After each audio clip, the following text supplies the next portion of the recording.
Hi guys, it's Dylan from Bijou Diamond Jewellery in London with the next video in our engagement ring buying guide series, and today we're looking at the third C of the 4 C's, which is clarity.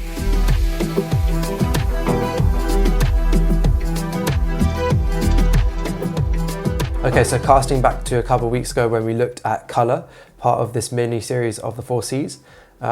Colour and clarity are quite similar, they share a similar few traits. And probably the main similarity between the two of them is the fact that they are both visual representations of how pure a diamond is. So essentially the clarity scale represents how pure or perfect a diamond is. And these clarity scales usually run from flawless all the way to I3, also known as PK as well, for the I rating, so I1, I2, I3 sometimes can be rated as PK1, PK2, PK3. But we're going to come back to the actual scale, or the grading scale for clarity a little bit later on in the video. I'm going to skip over that for now and go back in time, as with all my videos, and look at the history of why a diamond has a certain clarity rating or not.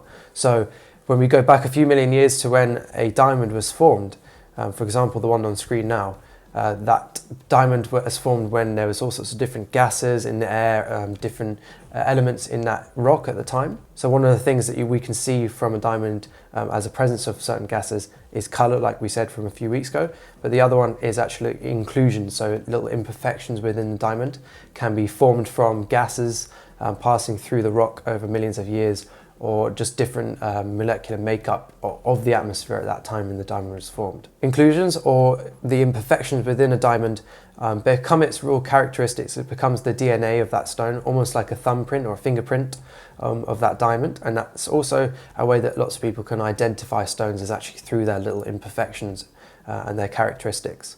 They're almost in a way like birthmarks. For people, they are unique to every single diamond. Every single diamond has a different number of birthmarks or inclusions, different sizes, different colors. Okay, so are inclusions a bad thing? Well, yes, in some ways they are a bad thing, because it means that the light doesn't reflect or pass through the diamond in the most pure fashion. The inclusions can ruin the actual path of the light and interfere with the path of the light moving through the diamond. And they can also change the direction of the light traveling as well, which means that the light returning ability of the diamond is affected by these inclusions.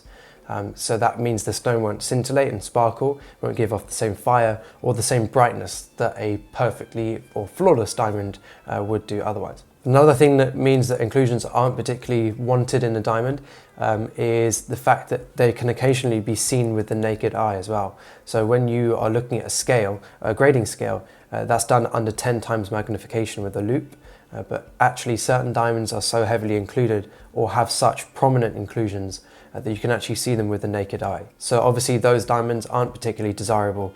It's better to have a stone that's completely clear and looks perfect. Okay, so let's take a look at the grading scale for clarity. We're going to take a look at the GIA grading scale, and that's because at Bijou Diamond Jewellery we only deal in GIA certified diamonds. And so when these diamonds are judged for their clarity, it's done using a 10 times loupe, so 10 times magnification loupe, and the human eye, and it's just visual inspection under a loupe. And doing it at 10 times magnification and also with a seriously trained eye like a GIA certifier, it's very unlikely that you'll be able to spot many of these inclusions in real life anyway. Okay, so looking at the scale now, starting from the far left, we have flawless, which means a stone that is completely perfect internally and externally. Usually these flawless stones are cut to an excellent level as well. And yeah, you can't really get better than a flawless diamond. Next we have internally flawless. This is often an area we get asked about from our clients. What is the difference between flawless and internally flawless? And the answer is that the internally flawless diamonds are flawless internally, but they may have some blemishes on the outside. It's very difficult to get a completely flawless diamond inside and outside. So for that reason, they're incredibly rare to find a pure flawless diamond. More common to find an internally flawless diamond than it is a flawless diamond. Next, we have VVS1 and VVS2. And VVS stands for very, very slightly included. So it means there are some real subtle minor inclusions in that stone. It's almost flawless internally, but there are just a tiny couple inclusions within that stone. In a moment I'm going to show you a VVS diamond so you can see to the level of how strict that is and how minor the inclusions are. and actually how close it is to a flawless diamond. But yeah, a very, very high level of rarity. A VVS stone is a pretty rare, incredible diamond. Next we have VS, so VS1 and VS2, and VS stands for very slightly included. And then again, 1 and 2 levels of that. So these inclusions are usually not noticeable to the naked eye. It's very difficult to spot these even under a loupe, usually as well. Not quite as rare as the VVS and the flawless, but they are still quite rare diamonds. They're considered kind of the top bracket of diamonds in the industry in terms of clarity. Next we have SI, which stands for slightly included, and that comes in 3 scales: SI1, SI2 and SI3, and I've got an SI3 to show you later on in this video. SI stones, really around SI1 you shouldn't be able to see the inclusions. Maybe a trained eye may be able to see them with their naked eye, but under a loupe it can be quite obvious where the inclusions are, and SI3, SI2, SI3 you can usually see them with your eye. Definitely a trained person like someone in the industry or diamond industry would be able to tell that is an included diamond. But to most people that would look, like a perfect stone. Next we have I1, I2 and I3, which is included. That is the kind of end of the scale. It's still within the gem quality or jewelry quality of diamond brackets, so it's not the worst of the worst. You can obviously have more included diamonds than this, but jewelry wise you tend to not look any lower than an I series of diamonds, or eye clarity diamond. Eye clarity diamonds, you can definitely see the inclusions with the naked eye. They won't scintillate and sparkle as well as a flawless or a better stone, a better clarity stone. Okay, so let's put that into practice now and show you on some actual stones. So I've got 2 diamonds here, 2 oval cut diamonds, just over 2.5 carats each, and one of them is a VVS2 diamond from GIA, and the second one is a SI3 diamond from GIA. Now they both feature the same or very similar carat weight and also the same colours, so this is a very fair test. And they also feature the same symmetry and polish as well. So this should be a very, very fair test and a good comparison for you to be able to see the difference in clarity. Okay, so we'll start with the VVS2 diamond, and I'll put that on the screen now so you can see it clearly. This stone is absolutely stunning. It's almost flawless. Of course, VVS1 and internally flawless and flawless would be even better, but this is a very, very, very rare stone and it is almost perfect. In a moment, I'm going to show you the plot map, which is going to show you where the inclusions are, and you can just see how tiny and minute this is. But if you see from the front, it's pretty much impossible to see, or it is impossible almost to see any inclusions on this diamond. It looks absolutely incredible. A beautiful, beautiful stone. Actually, the easiest way to see inclusions on a stone is actually to turn it over, so upside down. So if we turn this stone now upside down, and you can have a look from the back of the diamond, you can see that the story is the same here. It is just as flawless from the back as it is from the front. So that's the VVS stone. Very special stone, very difficult to see any inclusions either at VVS2. Okay, so now moving on to the SI3 diamond. So something you may notice about this stone is the fact that it doesn't immediately appear obvious where these inclusions are. The closer you look at the stone, you realize that each facet has kind of a little bit of a couple dots and lines and maybe a bit of murkiness. It doesn't look as perfect and bright and sparkly as the VVS stone that we just looked at. And that is because those inclusions are interfering with the travel of light through that stone. So even though it's a really nice color and it's really well cut, the stone can't return the light in the same way that that VVS stone is able to, because those inclusions are getting in the way and changing the direction of the light. From the front, you can see this stone is pretty included. There's quite a lot of inclusions in there. Most of them are white, which is quite a good thing, which means that most people won't be able to see this. It's only someone with a trained eye that's seen lots and lots of diamonds that can tell that this is quite an included diamond. If we turn the stone over now to the back, that's probably where you'll be able to see the most, or where you're going to be able to see those inclusions the easiest. And it almost looks like the stone is a little bit dirty, like you put some fingerprint on it or you sprayed some mist over it. It just doesn't have quite the same clarity and almost glass-like or clear water-like effect that the VVS stone has. So overall, the VVS stone is much more rare than the SI3 stone because there's so few pieces of rough out there in the world that are this level of perfection and have so few birthmarks or inclusions inside them. it makes this stone extremely rare and therefore very expensive compared to an Si3 diamond, which is much more common.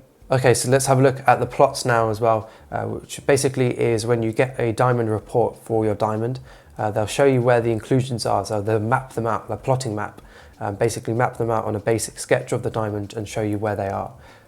And from the back and also the front of the diamond. So on the left hand side we have the front and right hand side we have the back. And that gives you kind of almost a 360 view in a way of the stone, of what it looks like and where these inclusions are located and where you can see them. Okay, so we'll start with the VVS stone now, the VVS2 diamond, and we'll look at the plot maps now. And you can just see there's one teeny weeny dot on the left hand side, and that is a needle, one little straight tiny line, and that is the only inclusion in the whole of this stone. Apart from that, it is a flawless diamond. So you can just see how strict GIA is in terms of their grading scales. This didn't even reach a VVS1 clarity grading. It got a VVS2 just because of this line is a little bit longer than maybe a small teeny crystal. So very strict grading, and you can see that, yeah, like I said, almost flawless this diamond, almost flawless. Now moving on to our Si3 diamond, and we can see that this one is much more included. We have a few needles like we saw on the VVS stone a second ago, just much larger. We also have some other larger inclusions in the table, and we've got some crystals as well.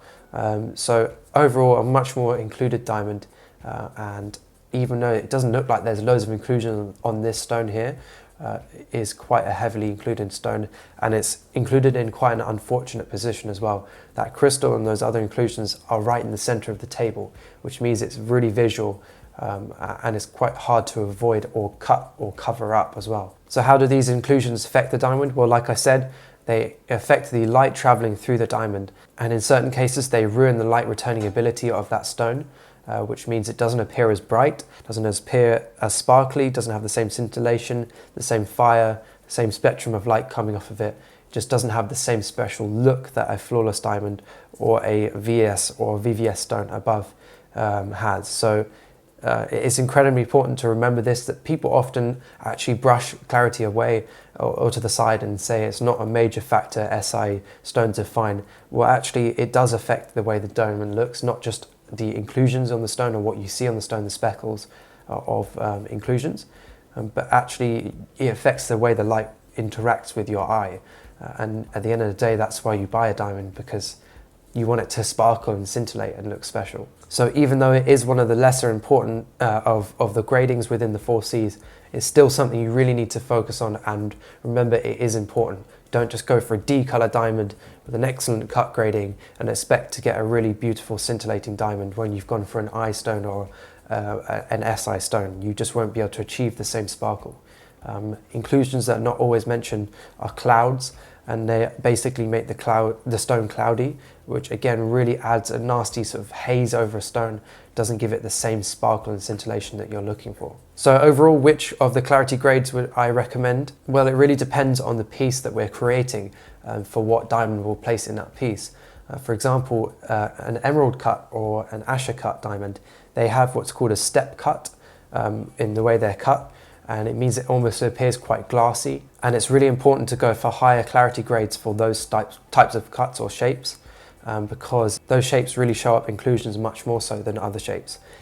Round cuts, cushion cuts, especially ice cuts or crushed ice cuts where there's lots and lots of facets, they tend to be able to hide the inclusions a little bit better because there's so much going on and so much spark, so much light being bounced around.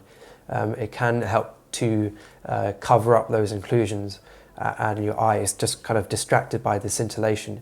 Whereas the emerald cuts, the Asher cuts, due to that step cut design on those shapes, it means that those big facets don't hide those inclusions. They actually highlight them and make them look even more obvious. So in those sorts of diamonds, we'd recommend kind of VVS or VS above. In general though, at Bijou Diamond Jewellery, we only look at VS diamonds and above, but we can look at lesser clarity diamonds upon special request. Something that's really important to realise is that we could look at 2 certs or 2 certificates, and both stones could be graded a VS diamond or VS1 diamond. But the way that diamond A and diamond B behave is very different, even though they may be completely the same on paper. The arrangement of the inclusions, the color of the inclusions, the size of the inclusions, will all determine how the light interacts with that diamond and then returns back to your eye again. So it's important that you enlist the help of an experienced jeweler who's got an eye that's seen thousands of diamonds in their time, to be able to determine what's the best stone. When they see them in front of them, like us at Bijou Diamond Jewellery, we see all our diamonds before we set them in our pieces. And that means that we know exactly what we're looking at and what we're setting and whether or not it is the best diamond possible for that piece. Ultimately though, this is down to the cutter at the beginning of the process when the diamond is taken from the earth as a piece of rough and then cut. Often our cutters will cut round inclusions or try and cut them out of the piece of rough so that we don't have them in our final stones. And of course, it's important to try and keep inclusions in the crown area, so the top sort of section of the diamond, because if you put it in the pavilion, it means that it gets reflected around all those facets around the edge, which makes it look like you've got even more inclusions than you actually have. So there's different techniques from a cutter's perspective, and our cutters do practice that. But when our cutters have done the absolute best they can do with a piece of rough, it comes down to a really good jeweler like ourselves to be able to set the diamond and hide as many of those inclusions as possible and really try and maximize the beauty of that diamond. Thanks guys for watching. Stay tuned for more videos in our engagement ring buying guide series. These diamond videos are aimed to apply not just to engagement rings but to all areas of the jewelry industry and diamonds as well. Of course, we have the final C coming up next, which is carat. And I will actually do another video on clarity in the future, looking at more in depth at the actual individual types of inclusions in diamonds and how that affects the light, because there's so many different things I could talk about with clarity that I think those inclusions themselves deserve their own video. So thanks for watching, and as always, if you're interested in any of the pieces mentioned in this video, any of the diamonds or some bespoke jewelry, don't hesitate to contact us. It will be a pleasure to create something special for you.